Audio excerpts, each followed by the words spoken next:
Sometimes I like to look back at the ocean of life I've sailed through. Not to dwell, just to look. To take inventory of who was actually steering the ship.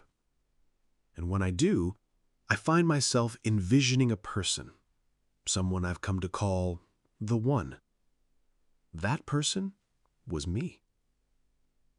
I ask myself, who was the one who had dreams of becoming a writer? Who was the one who fell in love with language so completely that learning a second tongue just for the pleasure of it felt like the most natural thing in the world? Who was the one who found words so alive, so full of texture and personality, that he began inventing his own, crafting sounds that didn't exist yet because the existing ones weren't quite enough? That one was me.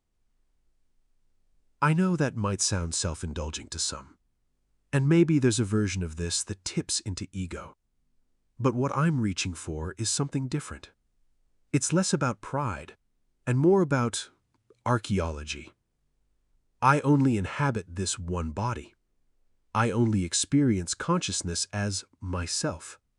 So if I don't sit with that, if I don't take the time to actually understand my own history, who will?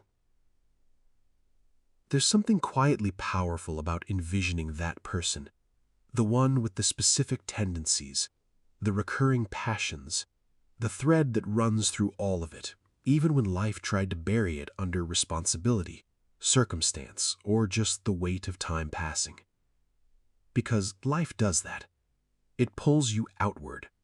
Obligations, relationships, routines, they're not enemies, but they have a way of drawing you so far from the center of yourself that you stop noticing the drift. And yet, the personal history remains. It doesn't dissolve. Those childhood dreams still exist somewhere, folded into the architecture of who you became. The best things you've ever made. The kindest things you've ever done. For others, for yourself. The moments where you were most fully you. What I've found is that reflecting on the One isn't really a backward motion. It's more like recalibration. Asking, given everything I've been, everything I've moved through, how do I refine that trajectory?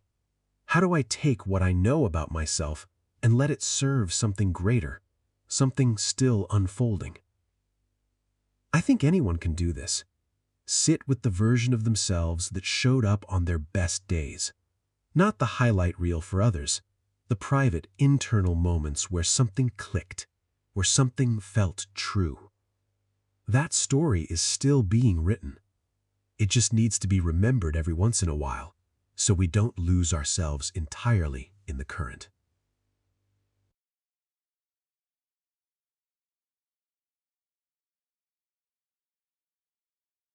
Language was never just a tool for me. It was always something closer to a compass. I remember the sensation of finding a word that fit exactly right, the way a key feels when it finally turns in a lock. There's something almost electric about that. The right word lands in the body differently than the approximate one, and I've spent most of my life chasing that feeling. At some point, I started learning another language. Not for travel, not for work, just because I wanted more. More texture, more ways of slicing through experience and naming what I found there.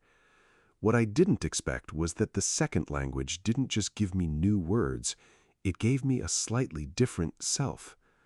There's a theory in linguistics that the language you speak shapes the thoughts you're able to think. I believe it, because I've felt it. The way certain concepts exist fully formed in one tongue and only approximate themselves in another. The way humor shifts. The way tenderness lands differently. And then, somewhere along the way, even two languages weren't quite enough, so I started making my own. Not in some grand constructed language project, just privately.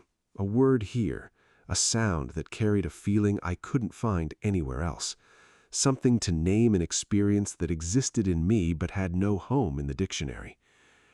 I think that impulse says something. When you feel compelled to invent language, it's because your inner world has outgrown the available vocabulary. That's not a small thing. But here's what I've been sitting with lately. The most consequential language isn't the kind we write down or speak aloud. It's the internal monologue, the running commentary most of us have been narrating since childhood, quietly shaping what we believe is possible, what we think we deserve, who we imagine ourselves to be. That voice has a vocabulary too, and a tone. And for a lot of people, including me at certain points, that internal language has been more limiting than liberating. We inherit so much of it without choosing it. Phrases absorbed from early environments, from failure, from the particular way certain people made us feel about ourselves. And those phrases calcify. They become the scaffolding of an identity we never consciously agreed to. So I've started thinking about internal language the way I think about any language, as something that can be learned, expanded, revised. You can introduce new words into how you speak to yourself, softer ones, more precise ones, ones that make room for complexity instead of collapsing everything into judgment. I don't mean affirmations in the poster on the wall sense. I mean something more deliberate, the practice of noticing when your internal vocabulary is working against you and slowly, carefully choosing different words.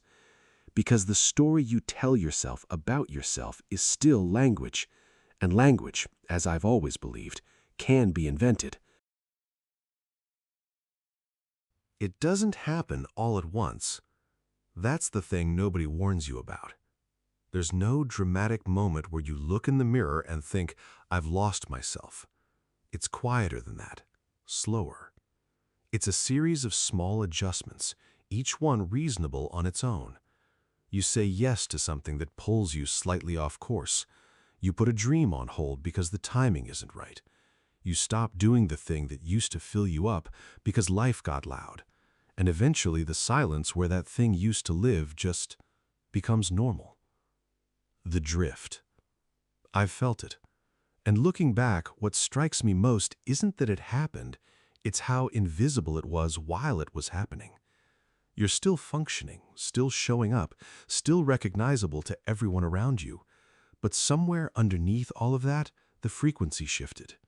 The things that used to light something up in you start to feel distant, not painful, just far away. Like a radio station you can almost pick up, but not quite. And the costs aren't always obvious either. Sometimes the cost is creative. You stop making things, stop reaching, stop believing the making matters. Sometimes it's relational. You're present in body, but somewhere else entirely, going through the motions you can no longer feel.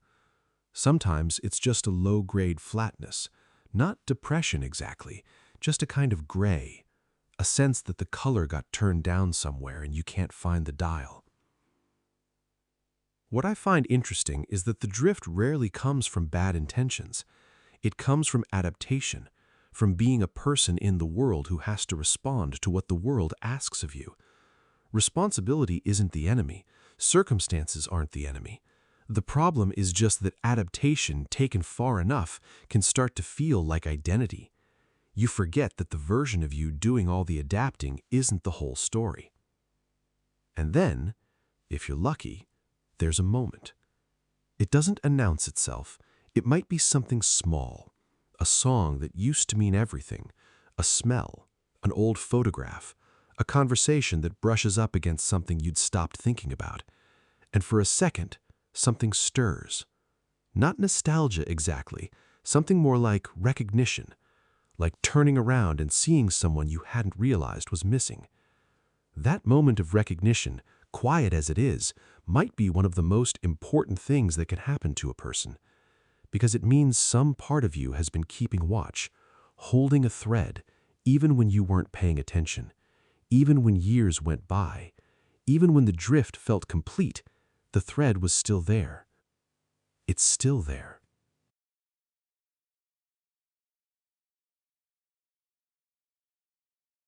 There are days that stay with you. Not because something extraordinary happened, Sometimes nothing did, but something was working. Something was aligned. You moved through the hours with a quality of presence that felt less like effort and more like flow. And then the day ended, and you maybe didn't think much of it. But those days knew something. I've been thinking about what exactly they knew. It's easy to look back at your best moments and turn them into a measuring stick, to hold them over the present like a standard you're perpetually falling short of. I've done that. Most people have. But lately, I've been approaching those memories differently. Less like a judge, more like a detective. Because if I had a day where everything clicked, where the work came easily, where I felt genuinely like myself, where something I made or said or thought had real energy behind it, that wasn't an accident. That was signal. Those peak moments aren't some foreign country you visited once and can't get back to. They're more like evidence, proof of what's already present in you, what's been there the whole time, waiting for the right conditions to surface. I think about the days I've felt most alive creatively, what was actually happening on those days. And when I'm honest about it, the through line is almost never external circumstance. It's something internal, a quality of attention, a willingness to follow something without immediately judging it, a kind of permission I'd given myself, quietly, without fanfare, to just be what I actually am. That permission is the thing. Because it turns out your best days weren't operating under some special set of rules unavailable to you now. They just had less interference, less of the noise that usually runs in the background, the second-guessing, the self-monitoring, the low hum of performance anxiety that most of us have learned to mistake for normal. The version of you on your best days wasn't better than you. It was just less cluttered, more direct, more willing to trust the instinct before the critic could weigh in. So I've started treating those memories as a kind of map. If I can trace back what was present, what I was eating, thinking, doing, not doing, who I was around or not around, I start to find patterns. Not a formula, it's never a formula, but a direction, a set of conditions worth recreating, or at least worth moving toward. Your best days weren't a fluke. They were you, at a higher resolution. And the question worth sitting with isn't how to replicate them, it's what they were trying to tell you about who you already are. Every writer knows the particular dread of a stalled page. You know what you've written so far. You know, vaguely, instinctively, where you want to eventually arrive. But the middle? The middle is a fog. I've been thinking about how much that mirrors life, not as a metaphor in the decorative sense, more as a structural truth. Because most of us are somewhere in the middle of our own story right now, past the early chapters where everything felt like setup and potential, not yet at whatever resolution the final pages might hold. Just here, in the complicated, non-linear, occasionally incoherent middle. And the middle is where most people lose faith in the manuscript.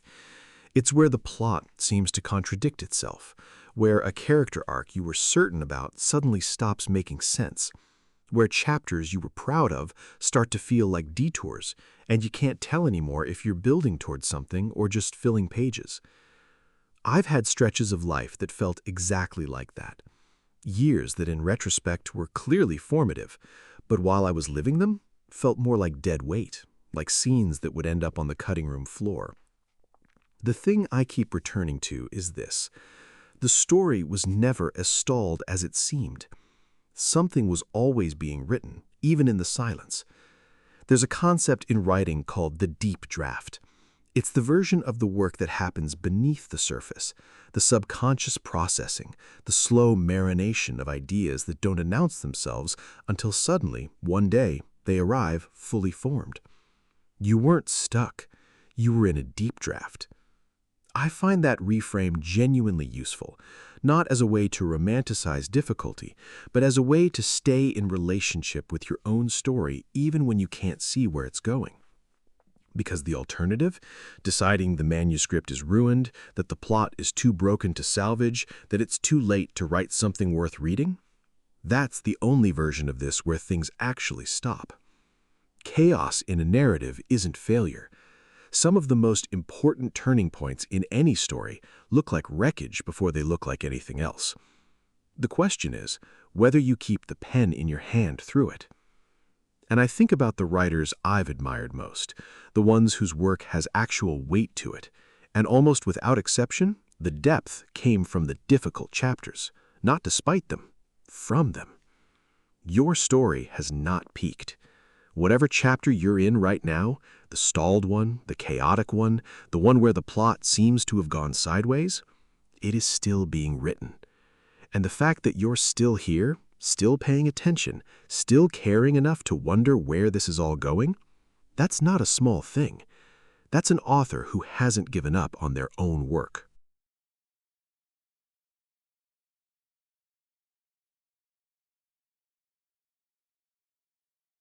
There's a moment that happens when you're learning another language.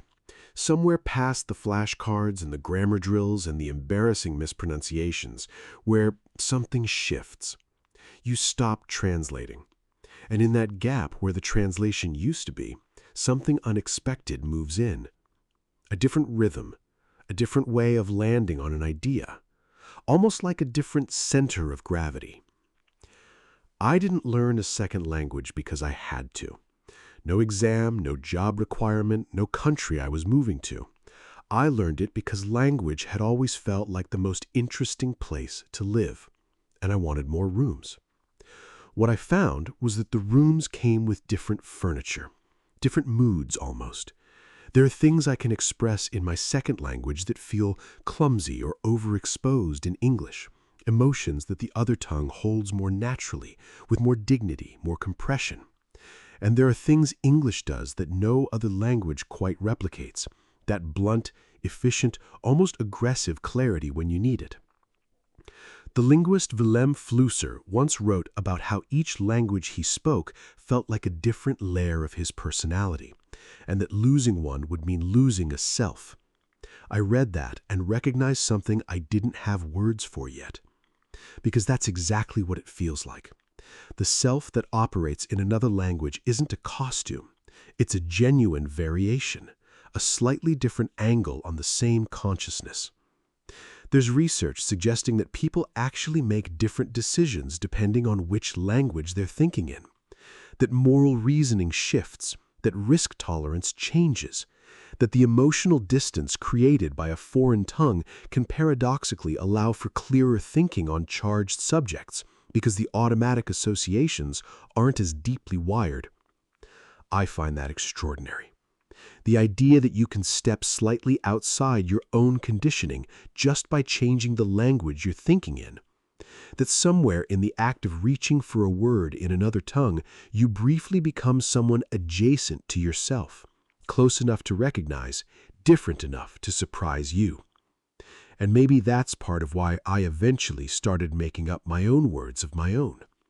Because once you've felt the edges of one language and then another, once you've seen that words are structures built by people, not facts handed down from somewhere permanent, the act of building your own starts to feel less like invention and more like a natural extension. Language is alive. It moves. It belongs to whoever is brave enough to use it. I think about all the people who never get the chance to discover a second self through language. And I think about what it quietly does for you when you do. That subtle expansion of the inner architecture, more rooms, more light, more ways to catch yourself thinking something you couldn't have thought before. You don't have to become fluent to feel it. You just have to get far enough in that the new language starts looking back at you. Sailors used to stop. In the middle of open water, no landmarks anywhere, they would pause and take a reading. Not because they were lost, because staying found required the occasional check, a recalibration, a small correction before the drift became a destination. I've been thinking about how rarely most of us do this. Not reflection in the passive sense, the kind that just sort of happens when you're in the shower or can't sleep. Something more intentional than that. a deliberate returning to center. A moment of asking, where am I actually, relative to where I want to be going? The word recalibration matters to me because it isn't nostalgic. That's the thing I want to be careful about here. Looking backward isn't the point. The point is using what you find there as a navigational instrument for what comes next. There's a difference between a person who lives in their past and a person who reads it like a compass. I've noticed that when I go too long without this kind of check-in, weeks, sometimes months, a particular kind of fog sets in. Not crisis, nothing dramatic, just a gradual loosening of the thread between what I'm doing and why I'm doing it. The actions remain, the meaning gets thinned. And then something prompts the pause.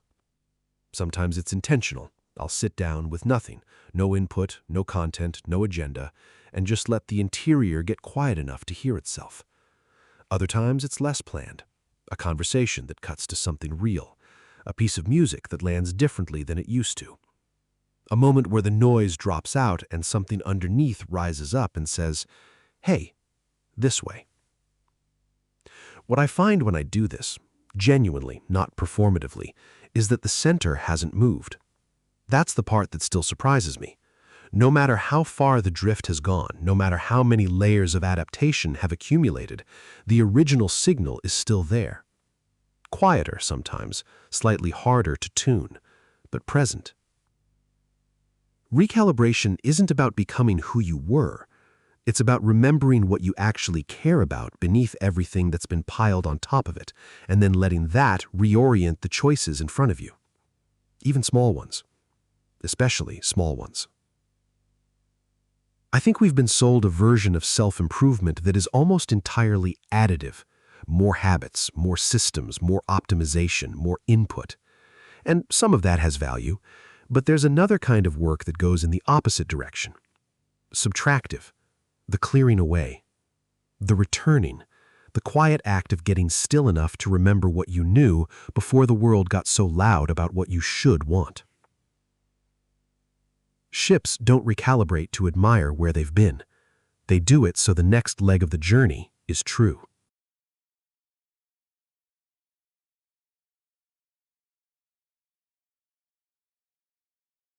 There's a particular kind of forgetting that isn't really forgetting, more like burial.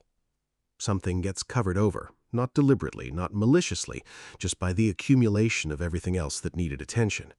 And eventually, you stop expecting to find it. You stop looking. I've been thinking about the things I buried. Not with ceremony, not with any conscious decision to let them go. They just got quiet, and then quieter. And then at some point, the silence started to feel like absence. There's a word archaeologists use, stratification, the way time deposits itself in layers, each era leaving its mark on top of the last. To understand what's actually there, you have to brush away what accumulated on top of it, carefully. Not everything survives the dig, but some things do, and they come up from the earth changed somehow, more essential, stripped of the noise they had the first time around. I think passion works something like that. The things we loved early, before self-consciousness arrived, before we learned to measure our interests against what other people thought of them, those things went into the ground pretty easily. A comment here, a failed attempt there.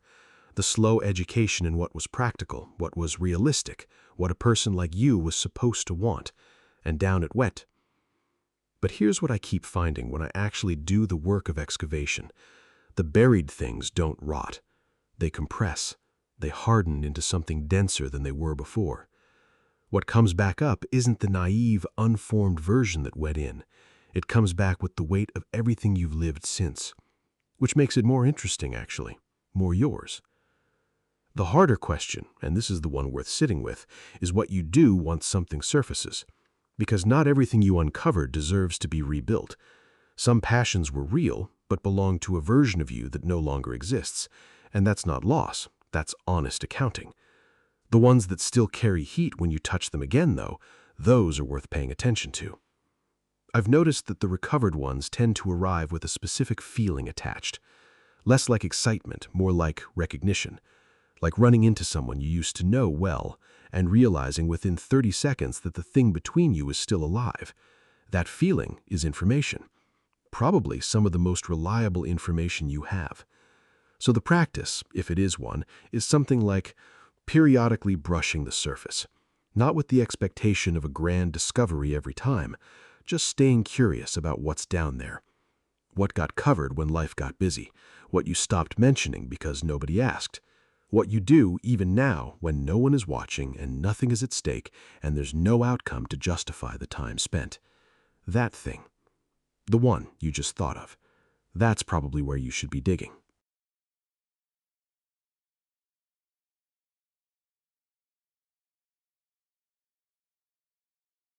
At some point, you have to hold both at once, the mirror and the ocean, who you've been and where you're still going. It sounds simple, but most people live almost entirely in one or the other, anchored so completely to the past that the future feels like a threat, or so fixated on the horizon that they've lost contact with the person doing the sailing. I've moved between both. There were years where the mirror was all I had, turning over old versions of myself, trying to understand what went wrong, what could have gone differently. And there were years where I fled toward the horizon so fast I forgot to ask whether I actually wanted what I was chasing. Neither one, alone, turns out to be enough. What I've slowly come to is something more like a practice. Checking the mirror, not obsessively, not to punish, but the way a navigator checks their charts. This is the terrain I've crossed. These are the conditions that shaped the vessel. This is what the ship has proven it can handle. And then turning toward the ocean, not with a fixed destination so much as a heading, a direction that feels true, something forward-facing that carries the weight of everything the mirror showed me, not dragging it, not erasing it, just informed by it. There's a quality that comes from holding both, a particular kind of clarity that I don't think arrives any other way. It's steadier than optimism, less brittle than certainty. More like, I know who I am, I know what I've come through, and that's exactly why I'm not afraid of what's out there. The ocean doesn't get less vast when you know yourself better. The unknown doesn't shrink, but something in you shifts in relation to it.